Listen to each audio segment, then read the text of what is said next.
Saudara, lantas perlukah pengamanan dari pihak lain di luar polisi saat pencoblosan putaran kedua Pilkada DKI Jakarta berlangsung? Kita akan membahasnya dengan tim pemenangan Ahok Jarot Ivan Ho Semen dan tim pemenangan Anies Sandi Syarif. Selamat petang, Bapak-Bapak. Selamat petang, Assalamualaikum. Waalaikumsalam. Saya ke Mas Ivan Ho. Mas Ivan, apa yang Anda dapatkan terkait dengan informasi ini? Ada ormas yang mau ikut menjaga di TPS nanti? Ya, kami juga mendengar lah ada ormas-ormas yang memang ingin ikut dalam mengamankan. Boleh Anda sebutkan siapa saja? Awal. Yang saya dengar itu ada dari FPI juga ya, ada dari Forkabi. Mungkin bisa dikoreksi kalau salah. Sejauh ini saya ketahui itu ya. FPI dan Forkabi. Ya. Oke. Jadi Anda keberatan? Kalau seperti tadi Pak Jarot katakan juga bahwa pada prinsipnya siapapun bisa menjaga, maksudnya agar pelaksanaan pilkada dapat berlangsung dengan baik. Tapi tentu ada aturan-aturan main. Ya. Itu juga kita ketahui bahwa sudah ada tim dari masing-masing kandidat yang menjadi saksi di situ, ataupun partai-partai politik yang mendukung juga. Anda melihat itu sudah cukup? Saya rasa itu sudah cukup. Kalau ada ormas-ormas yang tadi disebutkan, khawatir akan terjadi hal-hal yang tidak diinginkan, misalnya gesekan atau sampai bentrokan misalnya? Ya itu memang harus dijaga bersama. Jangan sampai kehadiran ormas-ormas, ini kan sebenarnya hanya nama ormas begitu kan. Ada juga kita dari relawan yang ingin menjaga. Saya rasa itu sama ya, cuman masalah penyebutan saja. Tapi siapapun yang ikut ambil bagian di dalam menjaga proses tersebut, tentunya harus menjaga agar siapapun yang datang ke TPS itu harus merasa nyaman dan aman. Yang seperti tadi Pak Jarot katakan, jangan sampai justru yang mau hadir merasa terintimidasi atau merasa ada pihak-pihak oknum-oknum tertentu yang mengatasnamakan ingin mengamankan, justru malah mengacaukan suasana. Anda kan tentu berkomunikasi dengan warga Anda, dengan tim Anda, dengan pendukung Anda. Ya. Dengan adanya informasi ini, pendukung Anda atau pemilih Anda, pemilih nomor 2, merasa terintimidasi nggak dengan adanya rencana ormas ini? Oh tidak, kita tidak merasa terintimidasi kan. Pada prinsipnya semua boleh mengamankan. Tapi tentunya yang jadi perhatian kita bersama dari tim juga agar siapapun yang menjaga tetap harus mengikuti aturan main. Meskipun tidak terintimidasi tadi dari apa yang Anda sampaikan, saya melihat ada kekhawatiran nih. Saya tanyakan diakui juga. Kekhawatiran tentu pasti ada. Ada kekhawatiran, perlukah ormas ikut menjaga TPS? Seperti tadi dikatakan, ya perlu dan tidak perlu sebetulnya. Sebenarnya perlu dan tidak perlu. Ini kan sebuah perlu dan tidak perlu gimana nih? Bingung. Kalau seandainya ada kekhawatiran, sebaiknya daripada ada gesekan nggak usah deh. Gitu gini, cara membacanya begini. Cara membacanya kalau menurut tim kami ya, sebetulnya tidak perlu. Tidak perlu. Tidak perlu. Tim ya memandang tim. Tetapi kalau masyarakat kan tidak bisa dicegah. Ya, kalau tidak perlu, apa yang dilakukan dari tim Anies Sandi terkait dengan ini? Ya kita kembalikan kepada masyarakat. Mungkin pendapat masyarakat diperlukan seperti itu. Maka mengatakan kan jaga TPS. Jadi nggak usah ada action apa-apa, misalnya ikut juga menjaga, misalnya nanti ormas-ormas tolong jaga ketertiban dan keamanan ya. Enggak, justru itu ada anjuran dari kepada kita. Ada asal gitu.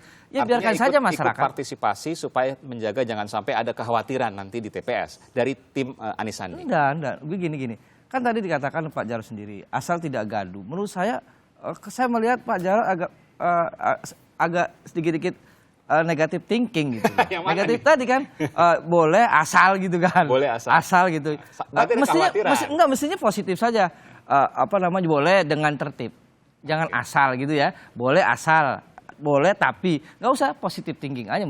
Jadi cara pandang masyarakat harus kita resapi dulu. Jadi kalau ada kekhawatiran sebenarnya nggak beralasan menurut Anda? Kekhawatiran dari?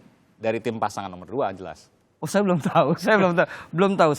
Tetapi gini. Saya tanya, kalau seandainya ada kekhawatiran itu wajar nggak? Ya menurut saya sih wajar saja. Wajar saja. Karena kalau Pak Jarot ngomong asal jangan itu wajar dong. Iya karena memang cara membacanya dari dinamika pilkada yang sangat tinggi seperti ini memang sangat wajar dipahami kekhawatiran seperti itu. Tapi kami melihatnya ini sebuah partisipasi dari masyarakat, ya kan. Melihatnya secara positif. Partisipasi tapi yang dikhawatirkan oleh pasangan nomor 2. Makanya saya tanya tadi, adakah action, adakah partisipasi yang dilakukan pasangan nomor 3 terkait ini? Kalau seandainya melihat di luar mungkin ada gesekan-gesekan, pasangan nomor 2 kan bisa bantu supaya lebih adem. Pasangan nomor 3 maksud saya. Oh, ya sudah pasti. Orang kita Terkait ini deh misalnya ya ormas. tentu kita kan maka itu kita menyiapkan saksi juga cukup satu. Di tiap TPS. Iya, di paslon nomor 2 kami mendengar sampai 10 dan 15. Kita cukup satu aja cukup. Senyum-senyum. Ya. Jadi mungkin karena partainya cuma 2 kali ya. Oh, atau jangan-jangan kekhawatiran yang berlebihan di paslon nomor 2. Karena Tidak. ada kecurangan, ada ormas, jangan-jangan seperti ini yang disampaikan kalau tersirat dari Mas Arief loh. Justru kalau memang dari kelompok yang ingin mengamankan suara daripada nomor 3 dengan mengerahkan ormas, justru kekhawatirannya lebih besar di situ. Kalau menurut saya. Tapi gitu. jumlah saksi juga beda tuh, saksi cuma dikit. Sementara di paslon nomor 2 bisa 10. Katanya Mas Arief Kan juga. saksi tetap sama 1, nggak boleh di dalam. Saksi yang tertulis, yang tidak tertulis, yang di belakangnya ada 9 Nah, katanya. itu kan tadi disampaikan kalau masyarakat, kalau kita misalnya mengatakan relawan ya, relawan ingin ikut memantau agar prosesnya berlangsung dengan jujur dan adil, itu sah-sah saja. Karena kekhawatiran kita bersama saya rasa sama, itu adalah terjadinya kecurangan pada Nggak saat terlalu proses. banyak kekhawatiran tuh.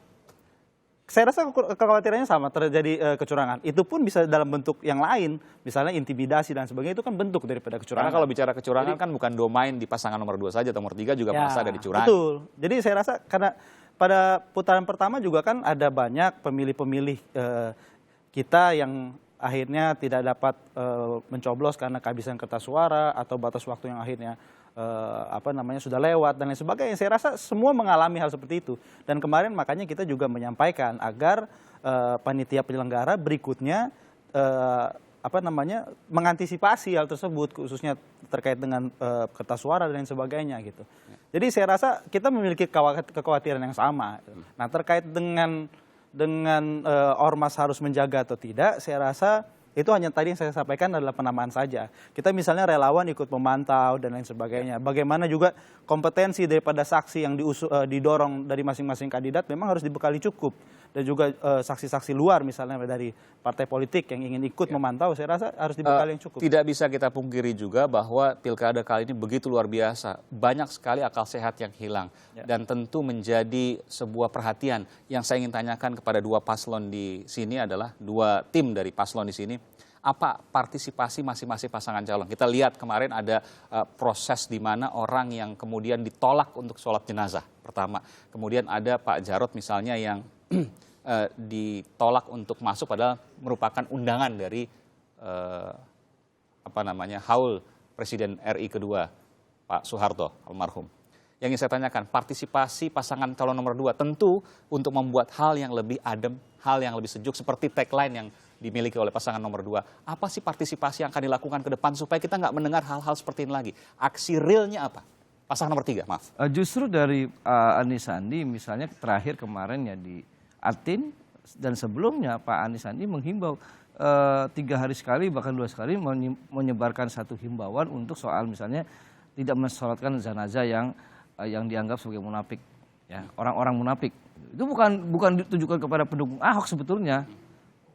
Tidak mensolatkan, tidak ada tulisan sama sekali pendukung Ahok itu munafik. Nah, masalah munafik itu yang sulit ditafsirkan di dalam konteks real. Dan liar ketika sekarang kita bicara pilkada. Karena itu himbauan kepada masyarakat bahwa Pak Anies turunkan spanduk itu dan sholatkan.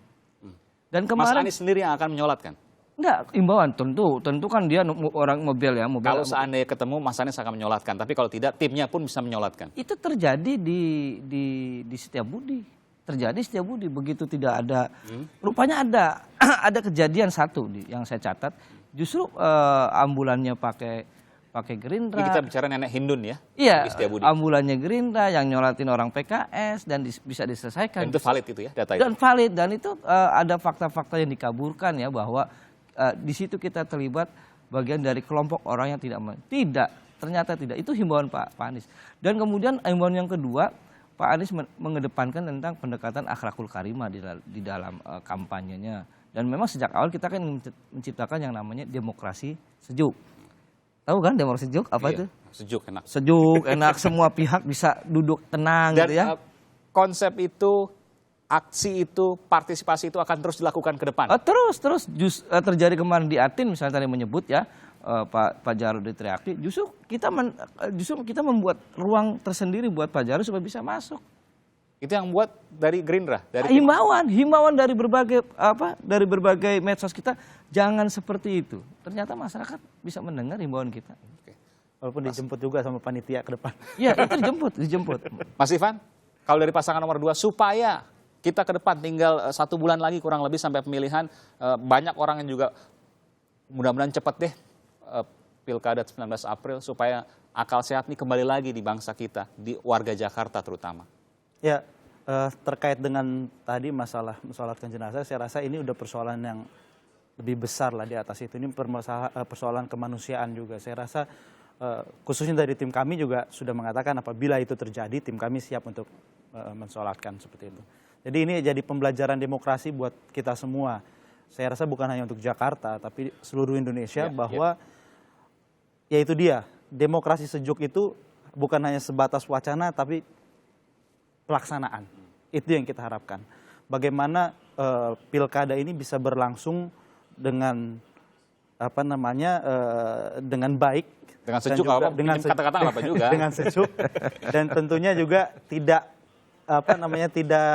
akal sehat kita harus digunakan dalam hal-hal seperti ini. Jangan sampai justru menimbulkan perpecahan, konflik di antara kita. Tambahkan, sudah beraksi paslon nomor 3 tapi kurang, artinya harus tambah lagi nanti. Jangan hanya Twitter misalnya, tapi harus turun langsung. Oh iya, saya yang turun pertama kali di Kemayoran. Saya turun untuk mengecek apa betul ada kejadian seperti itu. Ternyata betul dan kita atasi semua di lapangan. Oke. Nanti kita tunggu aksi-aksi lagi. Ya, mungkin memang harus ada dari tim nomor 3 juga untuk menyampaikan agar mungkin masyarakat yang mendukung juga lebih memahami kalau ternyata pimpinannya. Tapi ada gini, Bung Aiman, saya memohon juga untuk soal ini jangan dikriminalisasi juga ya. Keyakinan. Yang mana tuh? Ada beberapa tempat yang saya dapat catat bahwa misalnya ada gejolak tadi, tidak mensolatkan orang yang munafik gitu. Kemudian polisi datang. Gitu. Apa urusannya polisi? Menurut saya itu sebuah kultur masyarakat, dekati secara kultural gitu. Jangan dikriminalisasi sebagai kejahatan. Dekati secara agama juga. Secara agama juga menurut saya. Dan itu perlu dari kedua belah pihak, baik paslon nomor 2 maupun paslon nomor 3. Terima kasih Bung Syarif dan juga Bung Ivan Ho telah memberikan informasi di Kompas Petang. Mudah-mudahan hari-hari ke depan semakin sejuk. Amin. Seperti yang kita inginkan sama-sama. Amin.